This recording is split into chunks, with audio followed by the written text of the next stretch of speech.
together to hate them. Okay, so now that we have 99 reasons to leave Robinhood, let's figure out how to get all of our stocks from Robinhood to Fidelity. Now, I did this process a few months ago and I made some really painful mistakes, and I don't want you to make those same mistakes as I did. So here's a list of tips that I put together that should help you on your journey. So the first one is that Fidelity does offer fractional shares and a dividend reinvestment program, aka DRIP. But if you have a fractional share on Robinhood, it won't transfer. So let's say I have 99.5 shares of, GameStop stock. Only the full 99 full shares will transfer. The other 0.5 that's a fractional share will be sold for cash. You know, Robinhood just loves for you to sell GameStop stock. This was actually a big deal for me because I assumed because, hey, they both offer fractional shares, it's really easily transferable. And that is definitely not the case. I actually lost my partial share of Amazon that I had been building up doing, dollar cost averaging, and was quite irate when I found out that all my hard work to getting toward a full share of Amazon was totally wiped out. Okay, pro tip 2 here, remember, if you sell stocks, that creates a taxable event. So my shares of Amazon that were fractional, I had to pay the full short-term capital gains rate on it because I held them for less than a year. So anytime you sell stocks, that's going to create a taxable event. You're going to have to pay Uncle Sam. So if you were thinking about just selling all your positions on Robinhood and then taking the money and then buying all the same positions again on Fidelity, well, you're going to be owing a pretty big tax bill likely at the end of the year. Okay, tip number 3 here is that Fidelity themselves don't charge any fee, but Robinhood does charge $75. And I'll give another super sub pro tip here, and that's if you made it this far into the video, it's that you can actually negotiate with Fidelity to have this waived. This is something that you have to mention though. You have to go out of your way to do this. They're not going to voluntarily say, hey, do you want $75 off? We'll just cover the bill. I actually had mine waived when I asked them. I do think your portfolio needs to be bigger than $25,000 though. So mine was like $52,000 in October, so I got it waived once I mentioned it, but I'm not 100% sure on this, so always double check. Remember, if you're finding this video helpful, please help me out by hitting that like button and subscribing to the channel. Okay, tip number 4, if you transfer all of your assets, they will default close your Robinhood account. So I don't know if you maybe wanted to keep your Robinhood account and then have Fidelity also on the side, basically having 2 brokerage accounts. If you decide to transfer all of your assets, they're going to default close your Robinhood account. So it is possible to do a partial transfer, and then you would probably have both your Robinhood and Fidelity account, and you'd be able to use both of them. I did a full transfer, so I'm no longer able to do any buying or selling on Robinhood, but that's totally fine because I can do everything on Fidelity. Alright, moving on to tip number 5. This whole process takes a little under 2 weeks, at least it did for me. Basically, the day after I initiated my transfer, I got a restriction placed on my account, and that prevented me from buying AMC stock. Oh wait, that was today.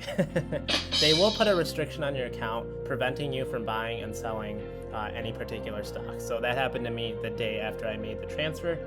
In the meantime, I wasn't able to yet buy any stocks on Fidelity. Fidelity also has a transfer tracker, so that you can use that to see what stage the transfer is in. So yeah, at one point, all of your stocks will disappear from Robinhood and they will eventually make their way onto Fidelity, and that will leave only the fractional ones, and then Robinhood will go in and then sell all of your fractional ones a few days later, leaving just a cash position. So you should be aware of this step if you're somebody who wants to actively be buying and selling. You might not be able to for a brief period of time. Pro tip number 6 here is that cash and dividends earned can no longer just be transferred from Robinhood to your bank account. Like I mentioned, your entire account basically gets locked. Instead, Robinhood will transfer your money over continuously to your new account over the next couple weeks. They actually have to, by law, do this, basically do like a refresh every few weeks. I remember talking to them on the phone and they said that this is actually like a law. So don't worry, all those pending dividends that you have will pass on with you to your next life in Fidelity. I remember I was scared sick thinking that Robinhood was going to keep my $5 Starbucks dividend. Pro tip number 7 is that there is some information you need, and this is the account number and ACH account.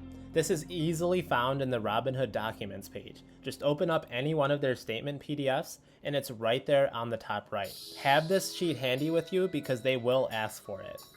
And finally, pro tip number 8 is how do you get started? Well, the way that I got started was all I did was I simply called their customer support line. Yes, oh my gosh, they actually have a line where you can actually talk to people at all times of the day if you ever had issues. And I basically explained the situation. I basically said, hey, I'm just trying to switch brokerages.